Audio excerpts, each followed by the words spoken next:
All right. We're talking today with Mr. George Robinson of Allegan, Michigan. The interviewer is James Smither of Grand Valley State University. Mr. Robinson, can you start by telling us a little bit about yourself? For instance, where were you born? I was born in Allegan, Michigan in what year? 1922. Okay. That makes me 85 years old. All right. Now, what did your family do?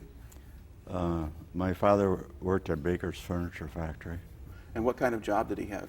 He was a foreman there. And did he manage to stay employed through the 30s? I mean, did he keep his job? Yes, he did. Yes. Okay. Yeah. And do you remember much about that sort of period of the late 30s and the Depression and things like that? A little bit. My father had a job, so we did. It was not a horrible thing as I remember it. Yeah, we didn't do. And we had around where we were at, there were a lot of farmers, and they had a lot of different products you could get pretty easy, and they were. Right, so there was food around and that kind of thing, even if not always a lot of money. Right. All right. Now, did you finish high school? Yes. Okay. When did you graduate? In 1942. Okay. Now, do you remember hearing about Pearl Harbor? Oh, yes, yeah. Remember where you were when you learned about it or what you were doing? I remember just hearing it on the radio at that time. Okay. Now, before that happened, had you been paying much attention to what was going on in the world? I mean, about the war in Europe or anything like that? I was, yes. Yes. Was that something that you studied in high school so you knew about it, or you just listened to the radio? Or I think listening to the radio, and I always had a great curiosity for things like that. All right. Now, once Pearl Harbor happened and we were at war, did you figure that you'd probably wind up in the Army? I didn't know. My best friend and I decided that we were going to volunteer, and which we did. Okay. And was that in 1942 after you graduated, or? Yes. Okay. Now, once you signed up then, how did the process work? Where did you go next? First place we went to Battle Creek at Fort Custer. Right. And that's where basically we were inducted. Right. And then, aside from just inducting you and swearing you in, what else did you do at Fort Custer? Just try to keep up with them. They had us moving all the time, so we didn't have much time for anything else but making beds and stuff like that. All right. Did they give you any examinations or tests or things like that there? Yes, I remember that now. They checked my teeth, and then the doctor said, "Ye gods, here comes another perfect set of teeth." I remember that very well. And but physically, I was in good shape. And did they do intelligence tests or aptitude tests or things like that? I know Nothing of. like that. All right. About how long did they have you at Fort Custer? Just a few days? It a very short time, like maybe a week at the most. Okay. And then where did you go next? From Fort Custer, we went to Camp Crowder, Missouri for basic training. All right. Now, what kind of place was that? Could you describe Camp Crowder? Well, I just remember red clay, and I got quite sick there. I had some kind of infection or something, but I remember the basic training we had there. So what did that consist of? What kind of things did you have to do? Seemed like we were on a rifle range. I always liked to shoot guns, so I always did well with a rifle or whatever it was, because I kind of grew up with a rifle. And we just had the normal training. Did you have to do a lot of marching? And oh yes, sure. We had part of the training and try to get you to be a unit. Yes. Okay. Now, was there a lot of discipline? Did you a lot of? Oh yes, yeah. We had. They were trying to get us to go the Army way. Now, did you have any problems with that? No. Okay. Now, were there guys you were training with who seemed to have some trouble with discipline or would get themselves into trouble or that kind of thing? Not really. We had a good group, I thought, very good. Now, did you get to stay with them once you got sick, or did they move on and leave you behind? No, a lot of them stayed. I stayed with them. Okay. Now, where in Missouri was Camp Crowder? Do you remember? Well, it was near Neosho, Okay, Joplin. So kind of southwest corner there. Yeah. Yeah. All right. Now, did you get any chance to get off base at all, or? I don't remember much getting off from that. No. No, Okay. we couldn't do that. And do you remember about how long you were there? Seemed like a month or two. Yeah. All right. That's pretty typical. Now, where did they send you after that? We went to the Midland radio schools in Kansas City, where it was they taught you code, International Morse code. Now, do you have any idea why you went there? I mean, did you ask for this training, or did they just assign that to you? They just assigned it to us. Had no choice. All right. You were learning Morse code. Was that easy to do, or? No. You'd sit by it and put earphones on, listen to that for hour after hour after hour. Okay. Now, were the messages coming through in just English at that point, or did they encode them as well? Most of them were just plain text messages. Right. Yeah. Okay. Now, how well did you do at that? I did fairly well. I was not the best. We had some that were extremely good at that. One of my best friends was super at it, just picked it up like nothing. Okay. Now, were those people maybe who were musicians or things like that, and they were used to keeping time? It could be, yes. Yeah. One incident we had there where I was in one of those classes, and Mrs. Roosevelt stepped in, and she was going around the country and encouraging everybody, and she stepped into the room right next to me, and I know our instructor, I had a little trouble. He kept repeating himself, which I think I would do too. Yeah, it's really, and the code, something that would get to some people, and I'll never forget, we had one guy in there that you listen to that after a while, he just reached right over, picked up the typewriter and smashed it all over, and we had a real understanding instructor. And he says, now, John, he says, I think it's kind of getting to you, so why don't you go on back to your hotel and see what we can do tomorrow, and which was the right thing to do rather than discipline him or getting mad or anything like that. Or just sending him to the infantry? Pardon? Or just sending him to the infantry? No, I don't think so. Okay. Yeah. Now, what kind of setup did you have? I mean, you said sending back to a hotel. Were you staying in hotels in Kansas City? Was that? We were staying at this state hotel right across the street from the Muhlenbach, which was a luxury hotel at that time, it is now, in Kansas City. All right. So did you get much of a chance to kind of go out on the town hall, or did you spend all your time studying or practicing? No, we got out on the weekends, and it was a pretty good life, really, right there.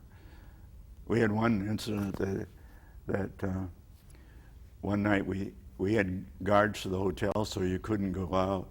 And one night we decided we want a hamburger, and so another fellow and I, we went down in the lower floors of the hotel, and went where the civilians stayed, and we went through looking for a door where the fire escape was, and we finally found a door that we could get into where the fire escape. The guy was in there sleeping away, and so we walked in and went down to and lifted up his window, went down the fire escape, and we forgot that you had to get up and get a hold of the fire escape and pull it down again to get up. But anyway, we got our Kewpie hamburgers and Coke, and we come back, and then we had to figure out how we going to get back on that fire escape. And a policeman come along, and he helped us. And so we got somebody up on their shoulder,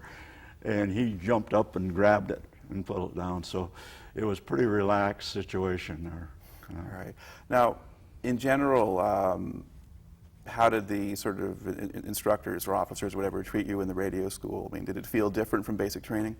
Oh, yeah. We had an excellent instructor, very.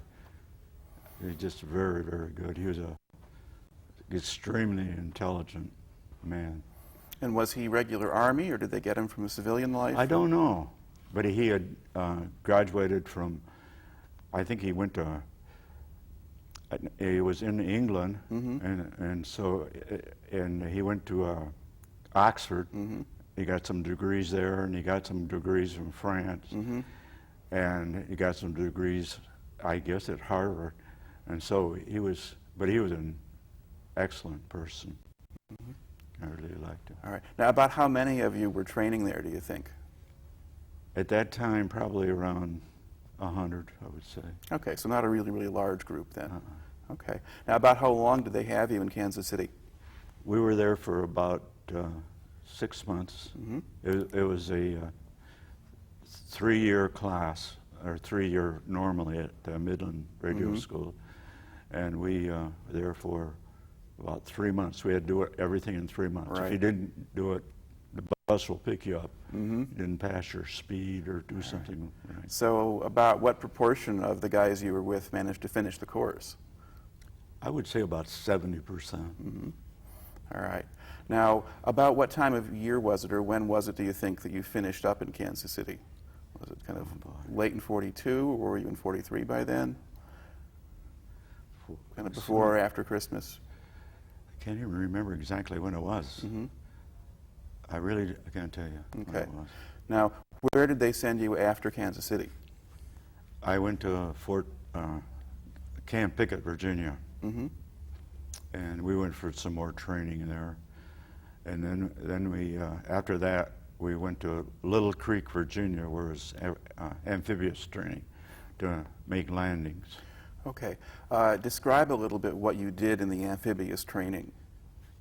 We would go out and usually early in the morning and get aboard a landing craft, and then go out and maybe we were in the Chesapeake Bay or in the ocean, no matter where you're at, and then we'd make a mock landing and come in and set up our radios and make our communications through the whole thing going along the beaches. Okay. So now, were you assigned to a regular unit by this time, or were you still just in training? No, we were made up as a unit. We're 294th Signal Company. Okay. So you're now Joint Assault Signal Company. All right. Now, so what would be the job then of the signal company if they're conducting an invasion? Can you describe that a little bit?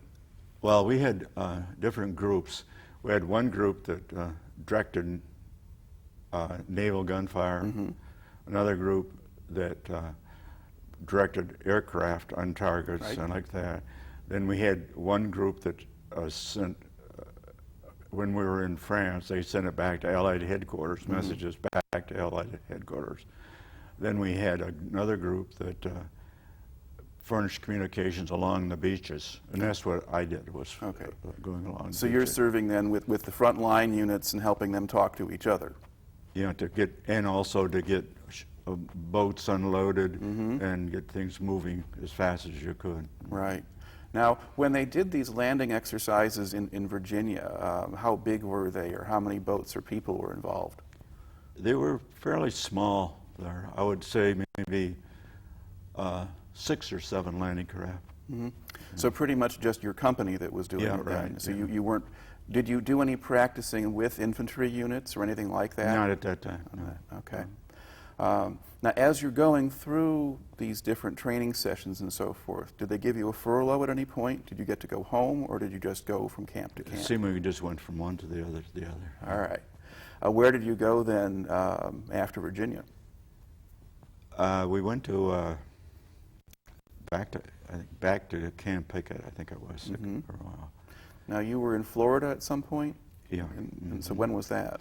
Then we then they sent us to Fort Pierce, Florida after that. And we went to Fort Pierce and had maneuvers there and in the swamps. All right.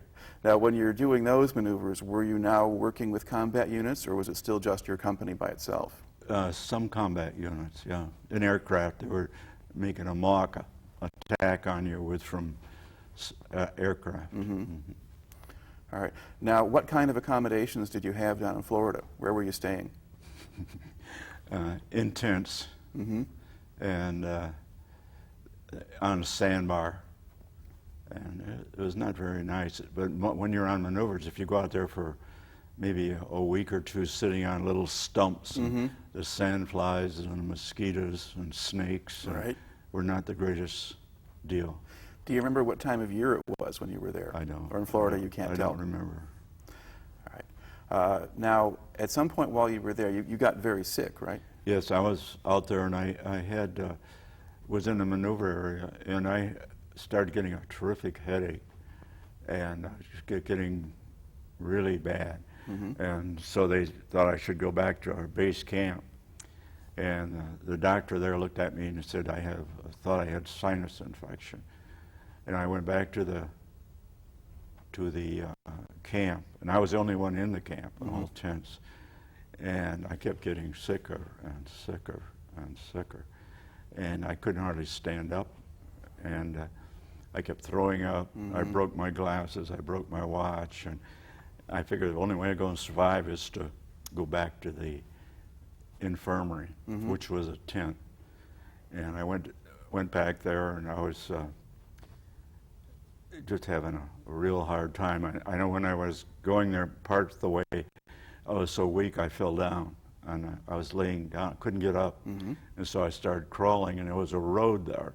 And I crawled over the road, and there was some Navy people went by, and they thought I was drunk, and they were laughing at me, and I couldn't, excuse me. And so I went in, and I seen a cot, and I dropped myself down on it, and the two medics there checked me over. The doctor gave up on me, because I think he knew what was wrong. He knew I had spinal meningitis, but the two guys, we were there for a while, and one of the guys said, well, they took my temperature, and they said, God, he can't last much longer. And so one of them took a Jeep and drove down to the maneuver area, a stolen ambulance, come back and took me to the hospital, the Air Force hospital. And I was in and out of, excuse me, in and out of consciousness for a long time. I'd just go in and out, in and out. And that's when sulfa first came out. Right. And they gave me massive doses of sulfa. First they gave me a spinal tap. Then they gave me massive doses of sulfa. And then gradually I started getting better. And I always remember one time I had a doctor there, was a neat guy, and he kept telling me I should have more outside activities. So he said, I've got a nurse that has the same problem. And he said, she'll pick you up tonight at some time.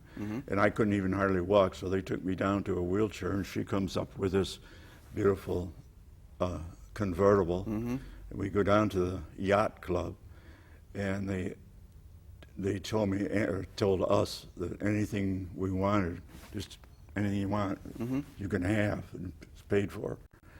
And then somebody came up and invited us to go over to their house, and there were mansions all along on there. And so we went. Is this Palm Beach or Miami? Right on Palm Beach. All right. That's this really luxury area. And so I think we went to every home on Palm Beach, and they'd invite us back, treat us like little kings and everything. But it was so I had a real bad experience, and then I had a real good experience. Now, where was the hospital? It was Breaker's Hotel, which is a luxury hotel right on Palm Beach. And so I really had it good there for a while. Well, now, how long were you there? It seemed like 2 months, about 2 months. And then one day they said, it's time to go. And so they sent me back, and we got on I think it was a bus, and we went to Camp Pickett. And they told me that right now, he says that they told us what we had to do. They had a meeting. You had to, go around the block how many times. You had to go on a 20-mile hike with full packs and all the different things. And I knew I couldn't even hardly walk, so they didn't do that. So I went to I knew how to get around a little bit. Yeah. So I went to the main hospital there, and it told I think it was a colonel who was in charge of the hospital, and told him my story. And he said, well, he says, how would a couple of weeks home do for you? And I said, that would be great. So I went home. Okay, so you got, and do you remember about when that was? I don't. I just, terrible time like that. That's fine. All right. Now, what was it like to go home? Great, great. What did you do while you were there? We didn't have a car, and we had a friend when I worked there that his wife wanted me to take their car while I was there, but we didn't have a car, and but it was just nice to be home for a while. And you recovered and got your spirits and your physical thing back, because I was in really bad shape. Yeah. I don't think I weighed maybe 100 pounds to most. I had a nice experience at the train station in Detroit, and I didn't know what to do, so I walked out to the park. There was a little park there. You wouldn't dare do it today. But I went out to the park, and Gail come along, and she wanted me to. She took me and took me to her house. Was right near there. Gave me some sandwiches, some coffee, and fed me. But you wouldn't see that, and she could see I was in really bad shape, and so she helped me got back on the train, and we went to Kalamazoo from there. All right. Now, through all of this, you were able to stay with your own company. Right. Even though you were sick for all of that time. They stayed there long enough that you could rejoin them and, Yeah, right. and so forth. Okay. So after your trip home, then you go back to Virginia again? Back to Camp Yes. Pickett? All right. And then we went from there. We went to Camp Miles Standish near Boston, and we were there for a little while. And then we got on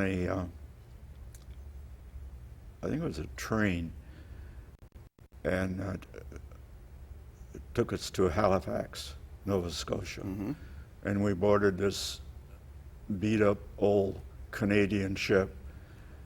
And it was really, you slept on hammocks, and nothing comfortable, and you just went around, and during the day you take your hammock down, and they fed you codfish and looked like really fatty pork. You had 2 meals a day.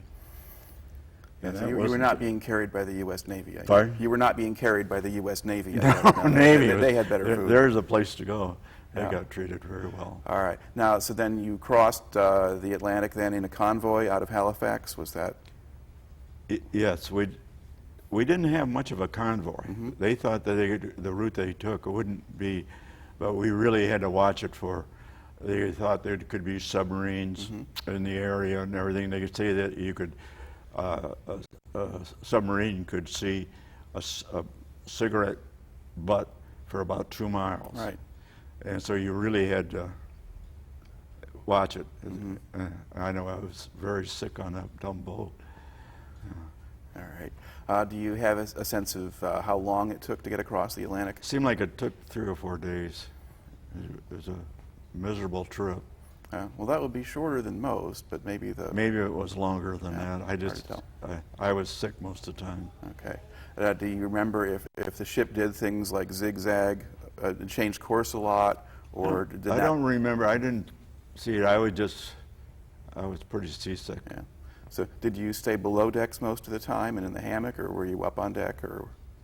We didn't go out much at all. Mostly it was in the hammock and go on deck once in a while.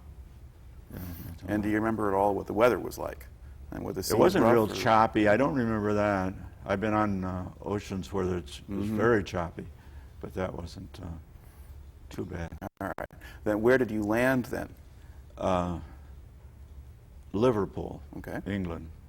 I remember going into Liverpool, and they had barrage balloons all over the whole city, and that's so enemy aircraft, they get that low, they'll run into one of the wires Right. or something, cables coming down, right?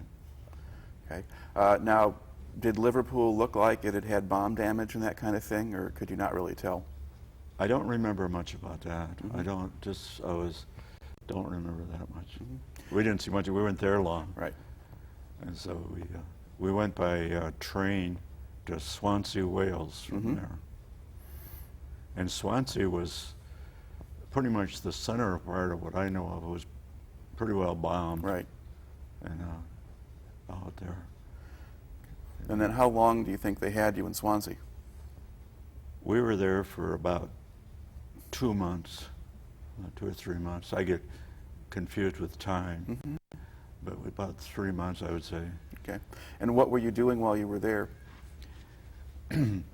We would go on maneuvers from there and go, we're trying to build ourselves up physically. We go on long marches, carry our radios and all of our equipment, Right.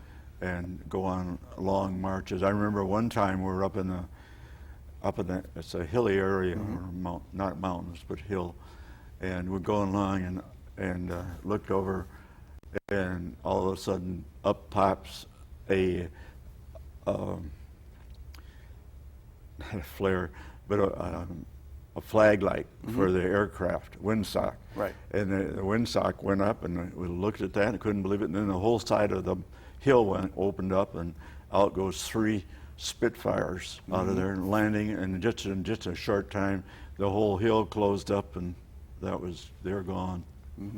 So they were pretty clever people. What they had, they did some real clever things. All right. Now, was there a particular type of radio that you normally used or worked with?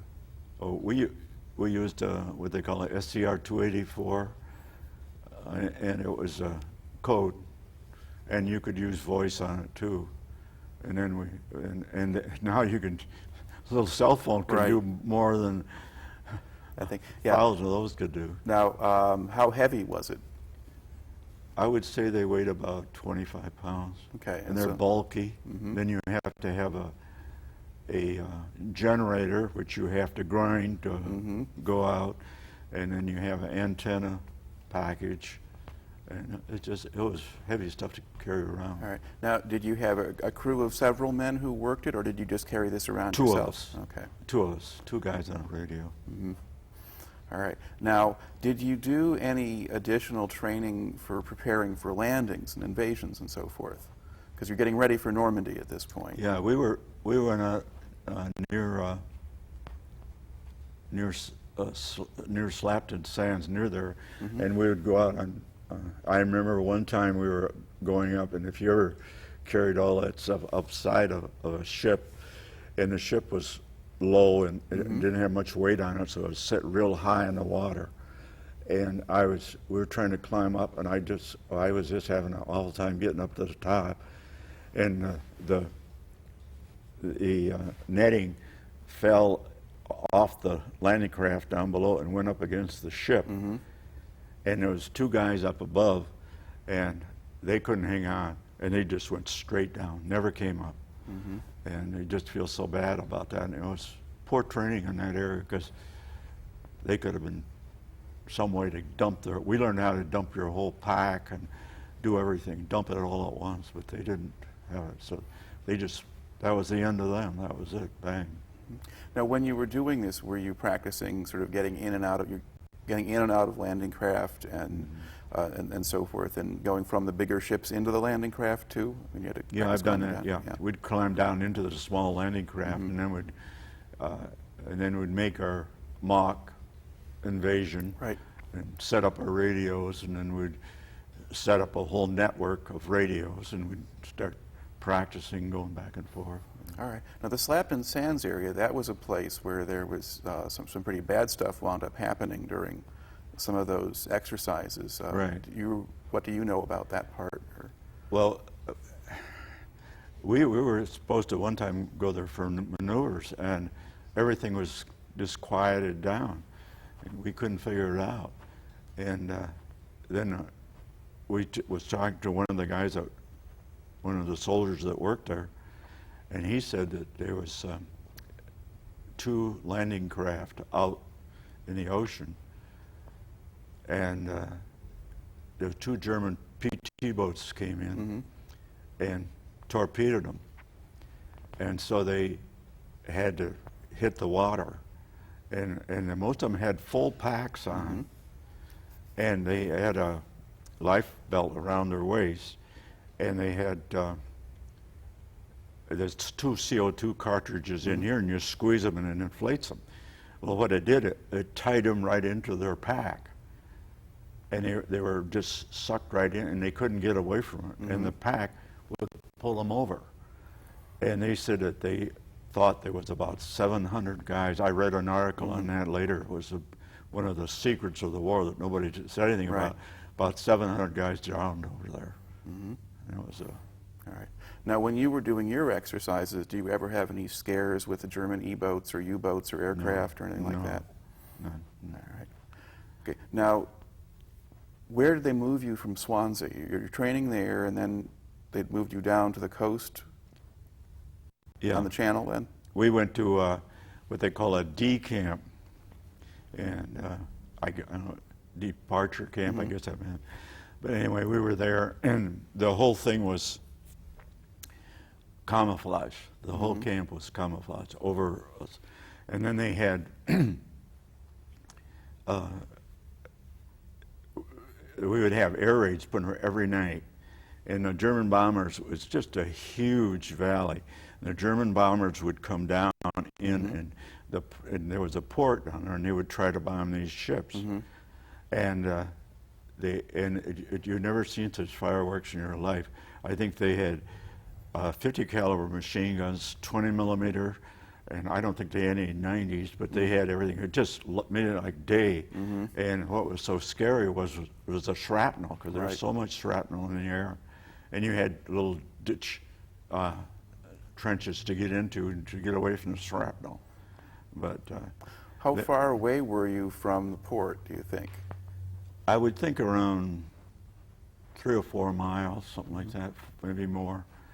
And we, I know they came in and they gave us the whole mock-up of the whole invasion area, and they brought it in on I think it was brought it in and showed us where the beaches were, where we're going to land, where everything was out, and it was done pretty well, so you know where you're at, and when you go in there. And anyway, when we knew that secret, which it was, we were just quarantined in, and we had guards about every 40 feet inside our camp, then about every 120 feet outside of our camp.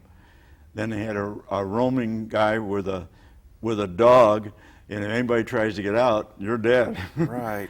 Now, how long before the actual invasion did you get that briefing? I think it was a few days or weeks or?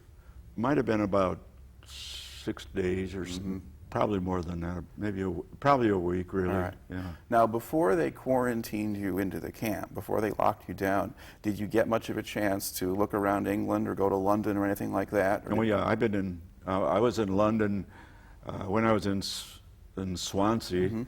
I went in, got into Swansea, and I had some neat experiences. We went to a Red Cross club, and it was real obvious the waitress there didn't like us. And we couldn't figure out, she really didn't like us. She'd wait on us, but she'd like, and so we asked her if she'd just sit down and talk with us. And so she did, and so we explained to her that we're not the guys that are doing some bad things. We don't believe in that. We just don't do it. And we just want to tell you that. And so we had a real nice talk with her. And her husband was a member of the British Parliament. And she wanted us to come there next week to her house and want to go to their home next week, so we would just talk with them, I guess. But I thought that was really nice. She invited us there and everything. It was good. Well, did you get to go, or did you? We didn't go. No. And we had some. I had some people in Swansea that I liked real well. I met. They were real nice people, And I had one of them would invite me invite two of us every Sunday for dinner.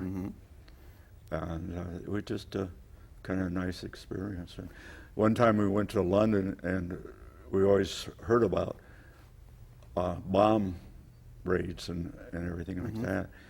And that we were ready to leave out of Paddington Station. No aircraft there, no place there, but in Paddington, and all of a sudden here the searchlight starts going around, and they kept saying enemy aircraft overhead, enemy aircraft overhead, and you can see the lights. And I said, well, gee, this is kind of interesting. And then pretty soon pop went through the top of it, and an incendiary went off to the side.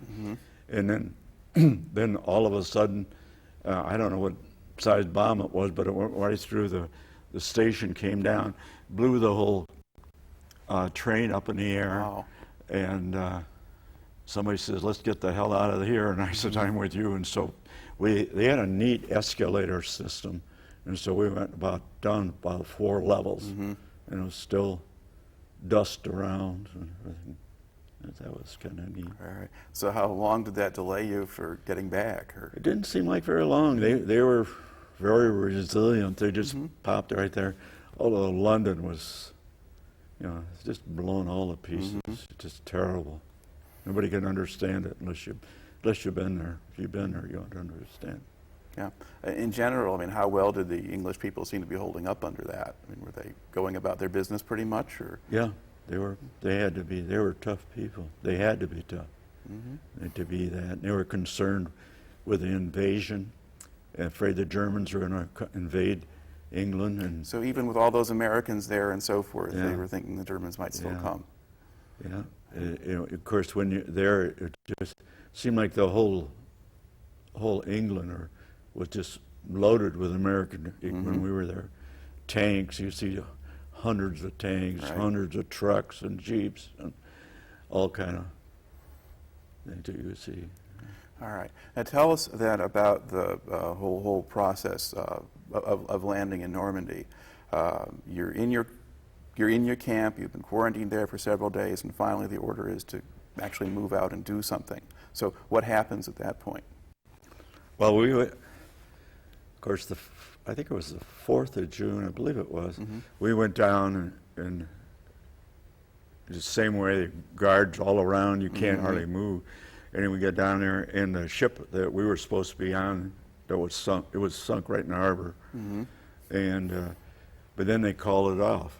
Right. And then they called the whole thing off, and we went back up again. And repeat the same thing. Right. And then the 5th, we went down, and everything was there. And we boarded the, I think it's an APA, they call them. And what was that, or what kind of ship was that? It was a transport. And so we got aboard that. And I remember going out, and we were out on the 6th when we were getting ready to go in. We were out in the English Channel, Right. quite a ways. I don't know, 3 or 4 miles at least. And you could see the bombardment going on, and rockets. They weren't directed rockets, just a general area rockets where they go the whole area. And they started going in, and then the battleship was firing and going over, and there's some cruisers out there.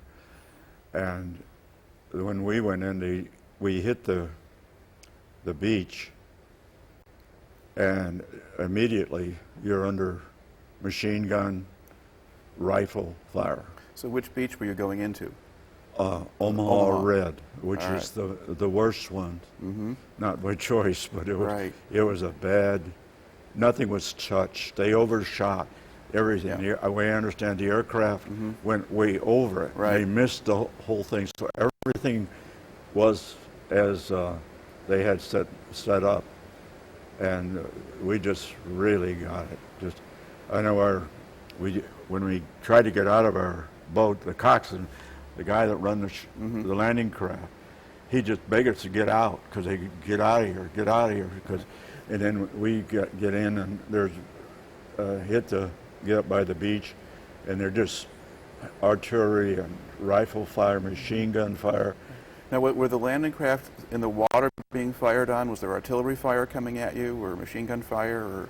Mostly just after we got off the landing craft. Okay. We just opened right up. So the coxswain is sort of panicking before he's under fire? Yeah, he didn't want to. He wanted to get out of there. Yeah, I don't blame him any. Now, how much had landed ahead of you? Oh, there was. We were on the second wave. We were Okay. not the great ones or anything like that. Okay. The first ones really took a terrible beating. Just when we hit the shore, as far as I could see in any direction, I assumed they were all dead bodies. You couldn't see hundreds of them, and I can remember we were up near a tank. They got a tank in, and they finally got it on fire, and it was burning up, and the guys were burning up in it, and that's a horrible thing to see. And then you see one of our guys got killed. He got hit by a piece of shrapnel right next to me, and then we tried to get some there, and we were along. I never seen anything like this before, but there was 3 guys. There was a guy with a rifle with a bayonet stuck in, and there was a guy laying down, and 2 guys standing up. And one was crouched, one was kind of bent over, and they're all dead. Apparently, the shock from the shell just put them in that spot. And they were dead. All right. Now, in addition to, you've got the men and you've got the burning tank and so forth, were there damaged landing craft and things around you too? Oh yeah, just all along the beach. And were there a lot of obstacles or mines or things like that in that area? Yeah, there was some I don't remember, there was mines inland, S-mines, or and some of them call them Betsies, and they were all through there. Every 2 feet, we're under attack. Every 2 feet, there was a mine.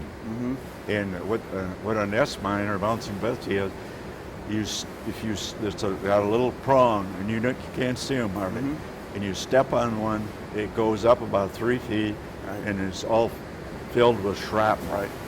And if you step on one, they recommend you leave your foot right on it if you could think that fast, and so you won't lose the rest of your body. You might lose a foot or something like that. Okay. Now, when your company then lands on the beach, and I hope we get heard over the storm here, and the building stands up, when you land there, what were you able to do when you got there? I mean, could you get your radios set up and start that, or what were you doing at that point? We couldn't do anything.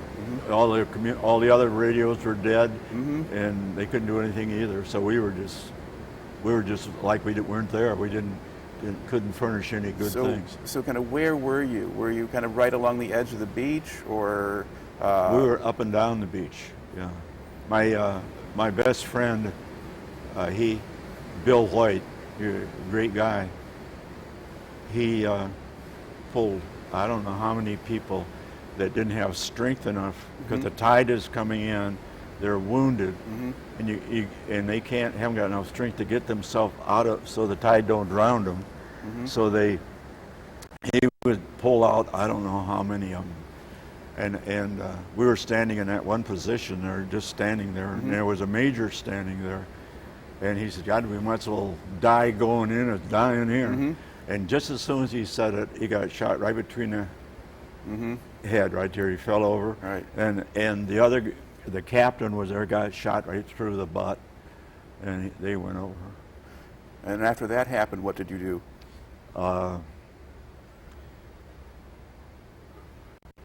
trying to think of all the things. Well, we got into where the artillery hit us pretty hard, and I know it lifted me right up, and the shell came in and blew us up, and I didn't know whether dead, alive, or what. But then you feel around, yep, this works, but anyway, I lost my rifle, my helmet, my everything I had, because it just blew you right up in the air and laid there. Did you have a radio at that point, or had you left Yeah, it? lost it. Okay. I don't even know where it was at. Just even, they were just so mixed up with everything. And yeah, there was a, we got, So how did you wind up getting off the beach then? well, later on in the evening, the tanks, they finally got a tank in, because they could hit a tank. Mm-hmm.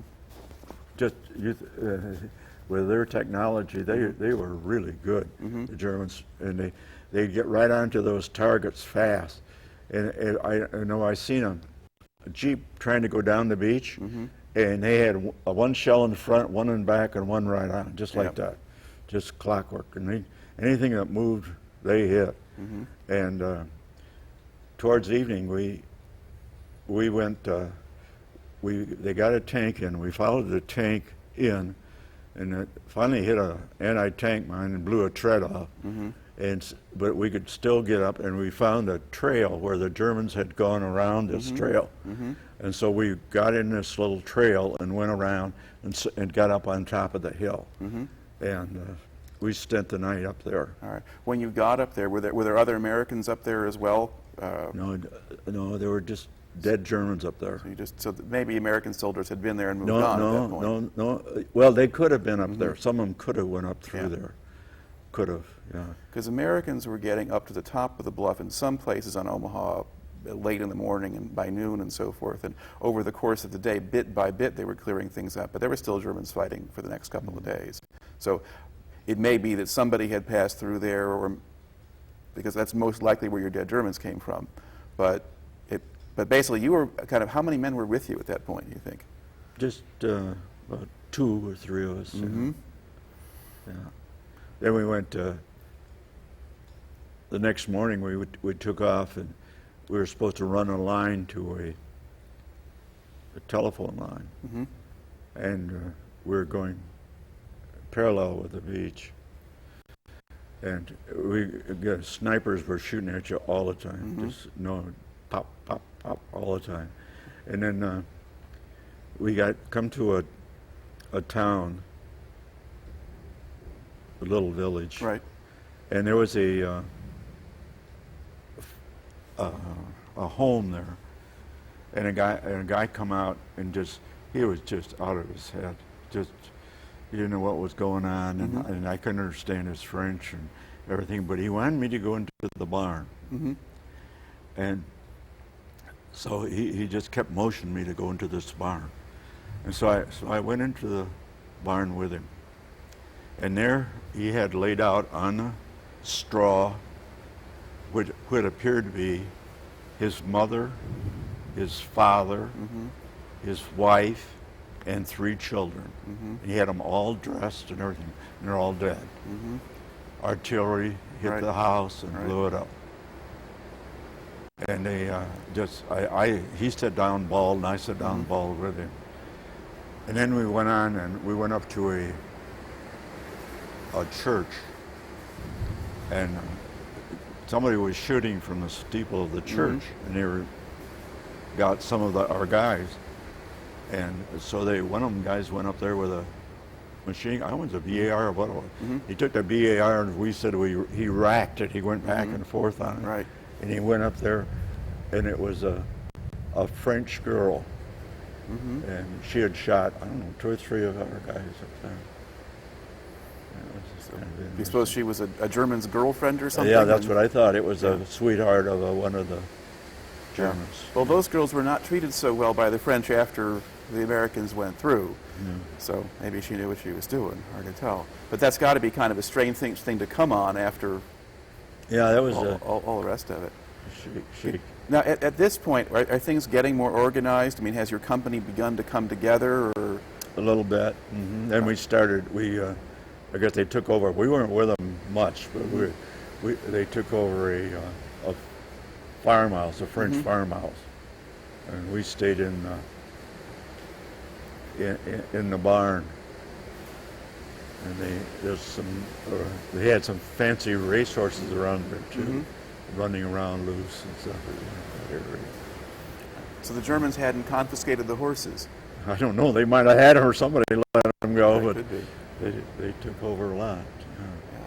All right. Now, did you have much of a sense at this point what was going on, or how the invasion was going, or anything else, or were you? Or Not too much. Where were you getting orders from?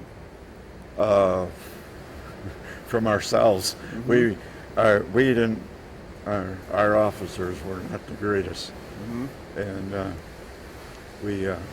so we kind of looked after ourselves. But they were not with us. Our officer, I always remember, they came in after the invasion, 2 weeks afterwards, and our sergeant was supposed to be in charge. He took us down to the beach and started to tell us all the things that we should have done. Mm-hmm. He had no idea what happened. So he hadn't been there? He hadn't been there. He didn't come in there until 2 weeks after Wow. the thing came. And he was telling us all the things that we could happen. And so they started calling him a few foul words, and I was one of them. And we'd just leave him. And he finally would stand there by himself because he was not a person to be respected at all. All right. Well, does the company then pull itself together, or what? Yeah, we finally did. And I was working, they pulled us back, and I was working, we call ship-to-shore radio, and we didn't have anything else to do, so they had us ship-to-shore radio, and we would try to get ducks and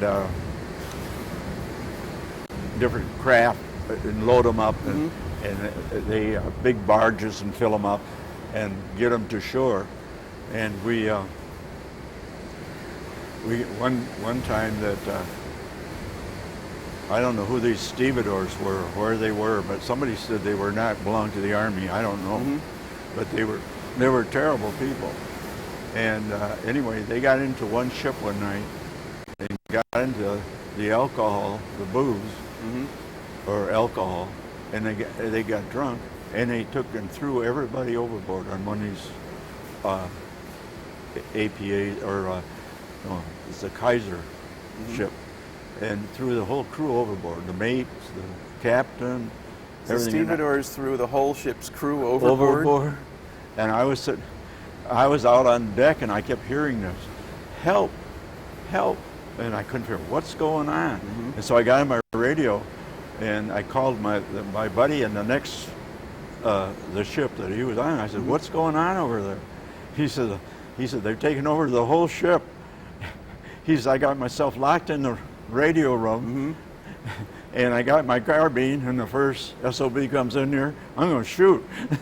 But anyway, they finally set out some boats to pick these guys up, and they finally got them all up and took them back and took them to shore. Then the next day, they sent out 2 or 3 MP companies out there and take back the ship, right?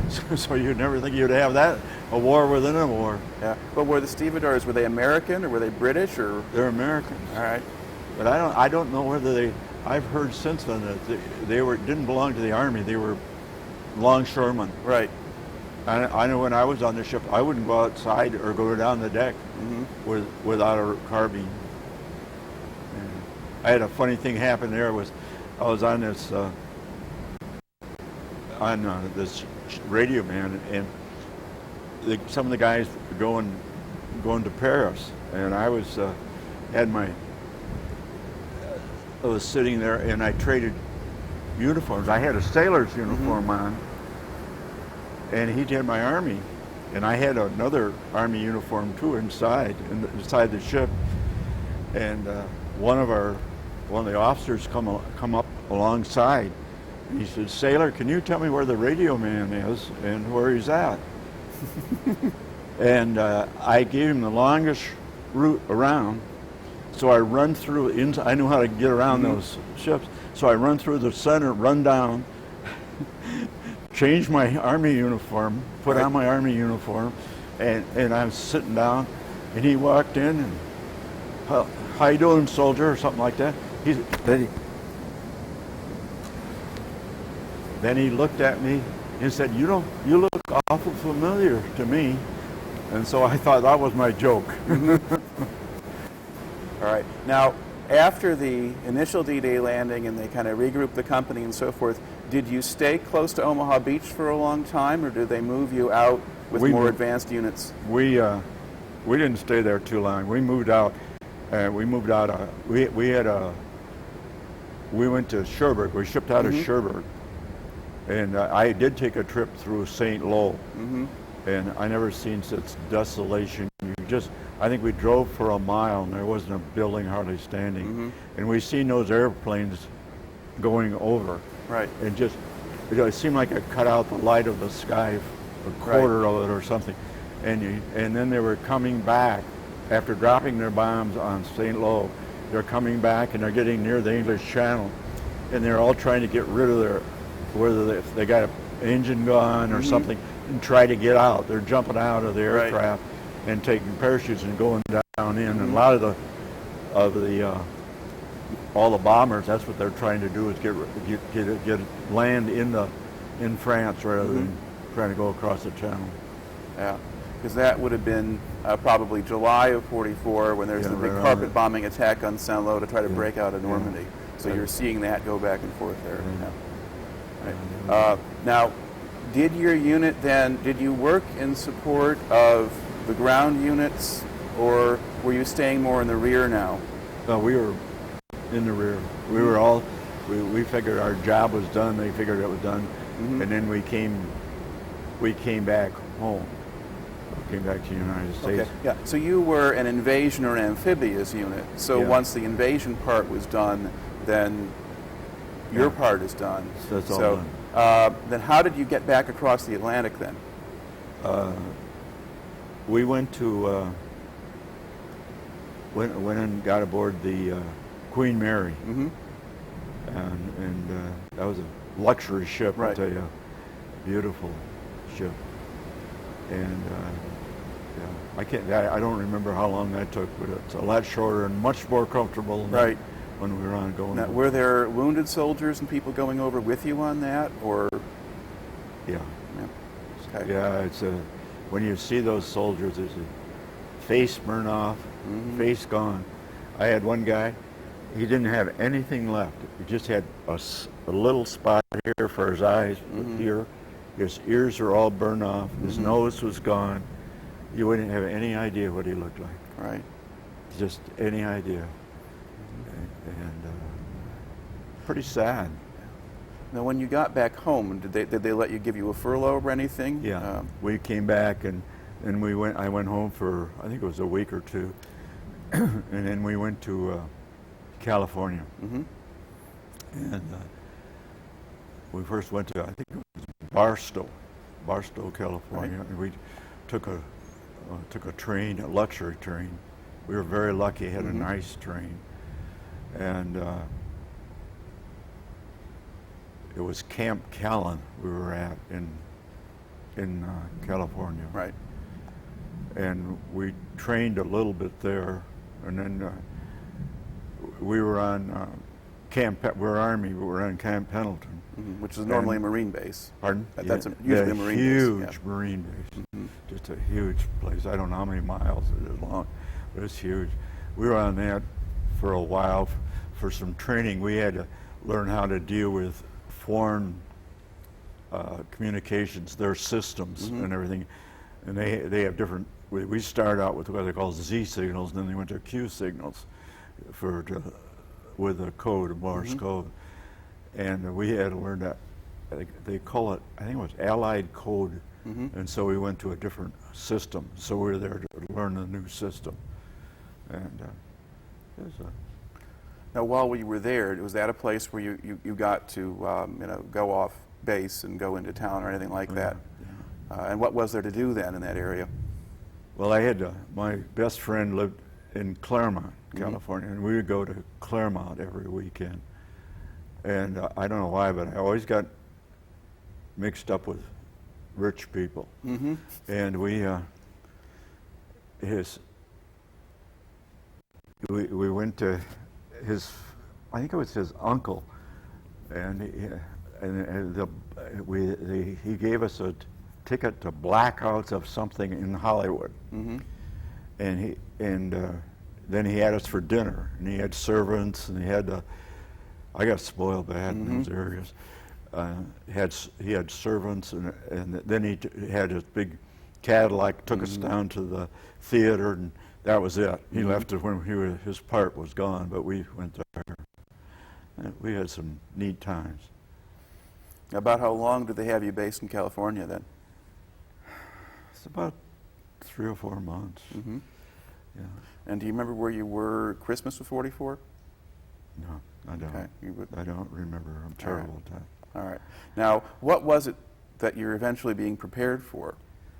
We were getting ready to make the landing on Japan. And so they shipped us out from there to Hawaii.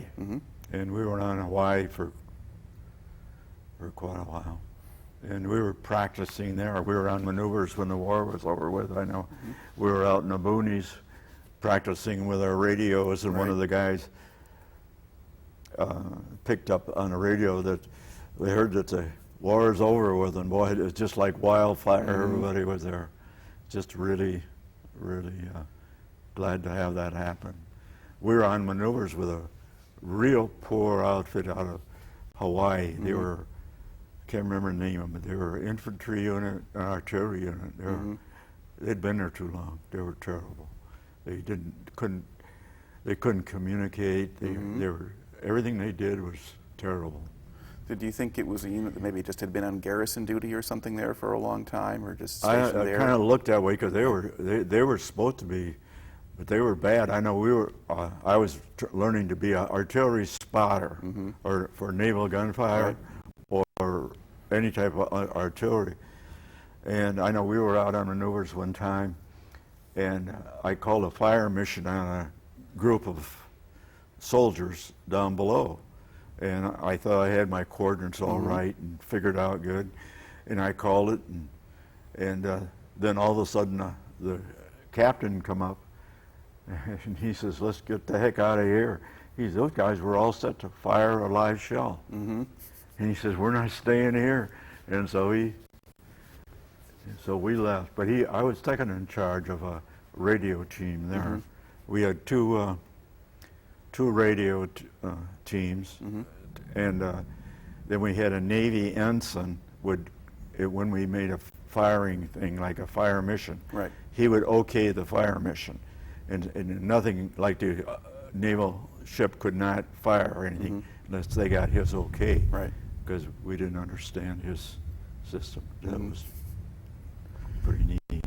All right. Now, what was? Now, were you on Oahu or were you on the Big Island, or you know? I was on Oahu. Okay. I went all around it. My friends and they were always getting me into something, but we were there, and we're not supposed to leave our quarters, and they come, we're going, and so anyway, they were down at Hickam Field, and they had a plane all lined up and for a plane ride.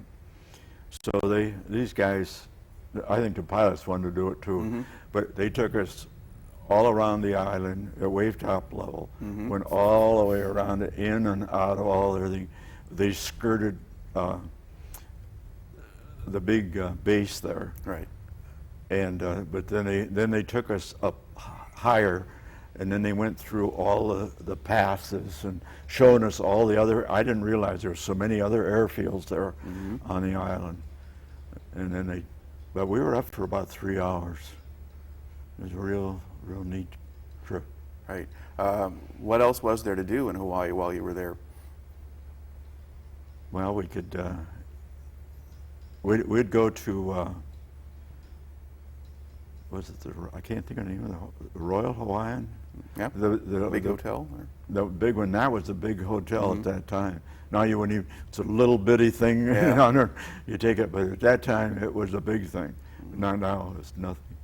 But anyway, we'd go there once in a while, and I think we heard Don Hole practice there, and it was just an interesting area. All right. Now, once the war ended, that news came down. Then how did things change for you? What happens next? Well, for a while, before we were discharged, they put us up in in a tunnel, and these in a tunnel, they had radios in it, and they would, I'd say it would went about an eighth of a mile right inside of the mountain, and we would communicate all through the Pacific, all the islands, every radio transmitter, and they had us in there changing frequencies on all these transmitters in there. And it was kind of nice. We were right in a pineapple field, and it was real nice. And then you could there. I know I went up. A friend of mine. We went up, and you could go up there, and you could stand right in the clouds. The clouds would just go through you, and it was just a real neat place. Really was. All right, and then, so did you have a sense then about how long you did that before they send you home? Yeah, seemed like about a month. They didn't have anything else for us. I remember the big parade in Honolulu after the war was there, and I can remember they had a huge parade, Navy aircraft, Army aircraft, and flying by, and just all the troops and everything else. And one of the ones that looked the sharpest and beyond all the rest of them was the Japanese. They looked sharp. They were just, I think it was pride, or just wanted to show something, but they looked better than all the rest. Now, were they Japanese American soldiers? Japanese Americans. Oh yeah. Oh yeah. They fought in Italy, and I don't know where these fellows were from, but they sure looked. I always just wanted to give them a lot of credit, because I know I felt when they interned them in California, that was bad. I think very bad. Right. And I'd seen some. One time, I'll tell you another story.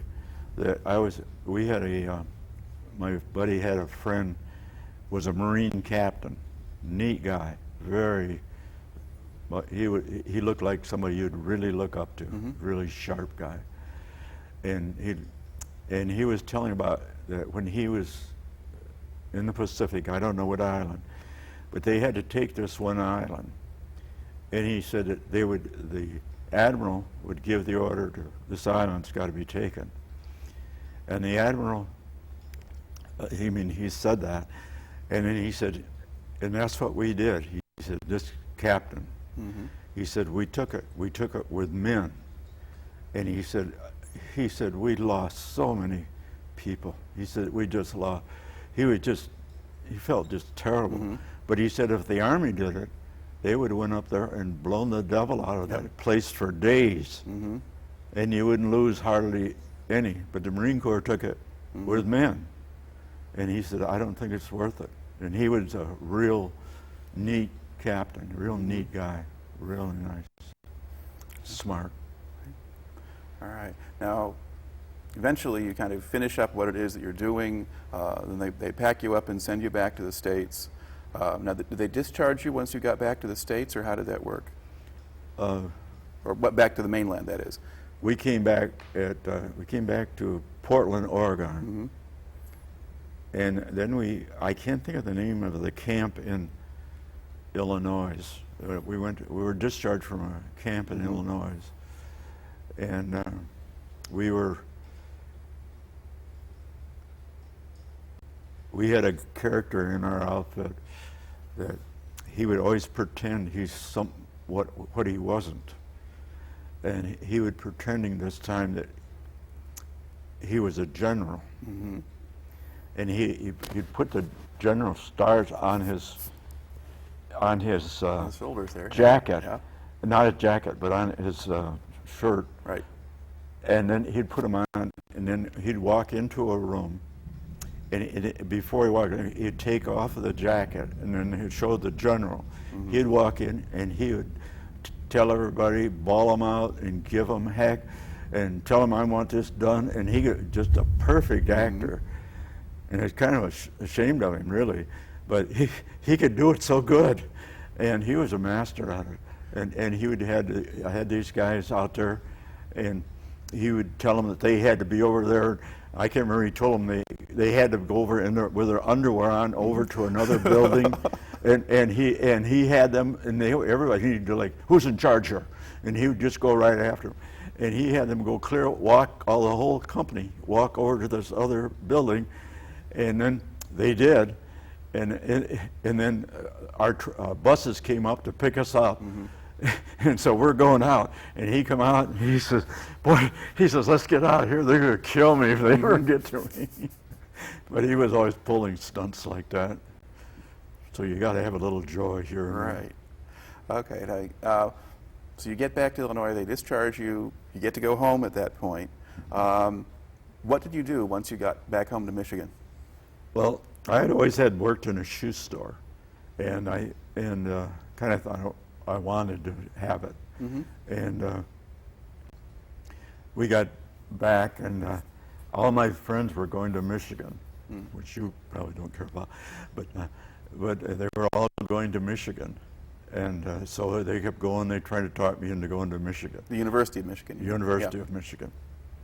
And I thought it over and went up there. I went up there quite a lot.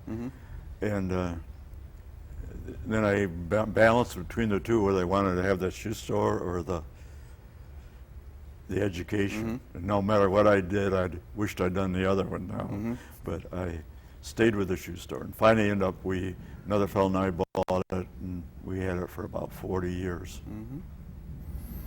All right. Now, are there other miscellaneous incidents or things that happen to you that you tend to remember or go back to that you haven't mentioned here to us yet?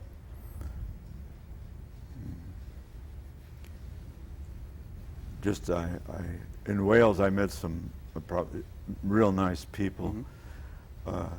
I met the mayor of the town, and he would invite us over a lot for dinner, and we had a real good. And they had a big party for me when I left, and that made me help my ego, and everything. And so which I didn't do, but that was I remember this little car. There was run by coal, and they would build up the coal in it, the coke, maybe you know that, and then they'd go putting along like that. Yeah, so you have a little steam-powered car, basically. Yeah. All right. Yeah, you'd go. Now, to look back on the whole thing now, how do you think your time in the service wound up affecting you, as a person, or the way you view the world, or anything else? Well, it sure made you more reality of life, and not the life that a lot of people are living today. There's just for instant joy, which is in the long run isn't going to work. And that's what I believe anyway. I'm very fortunate. I have three real nice children, real great kids, and I'm very fortunate. All right. That's one of the big rewards of life right there. Okay. Well, thank you for taking the time to talk to me today. Thank you. All right. Thank you very much. Okay. We can just turn our microphones off here. And eventually wake up somebody back there in the studio and tell them they can turn the cameras off now. They go to sleep? Well, they will wander off and do other things, which is okay as long as everything keeps working. Okay. Well, look, that was really good, and I think that you did a very good job of remembering an awful lot of stuff. And you got stuff in the right order, so the exact number of days doesn't really matter so much. Came through real well.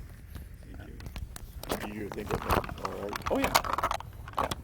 Yeah, and yeah. Could you hear anything during the thunderstorm? Sometimes the best part is frustrating. Sometimes you Yeah. have interesting stuff like on D-Day, and that's what Yeah, well, they've done a pretty good job so far with the sound in terms of picking up people who talk very quietly. So I expect because of the proximity of the mic that the sound on the recording will be pretty good.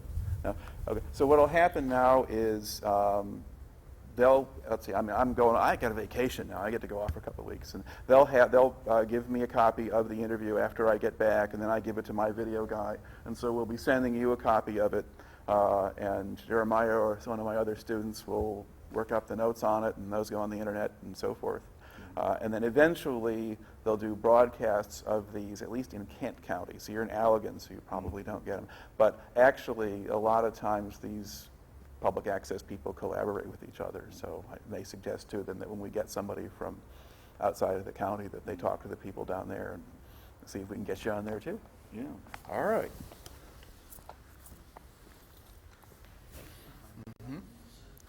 Yep.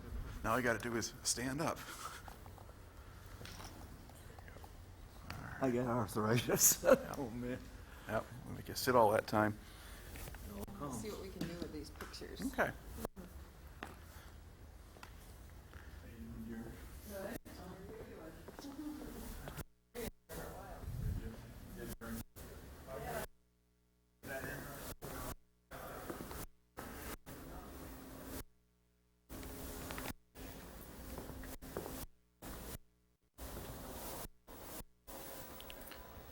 These guys, who's on there? Okay.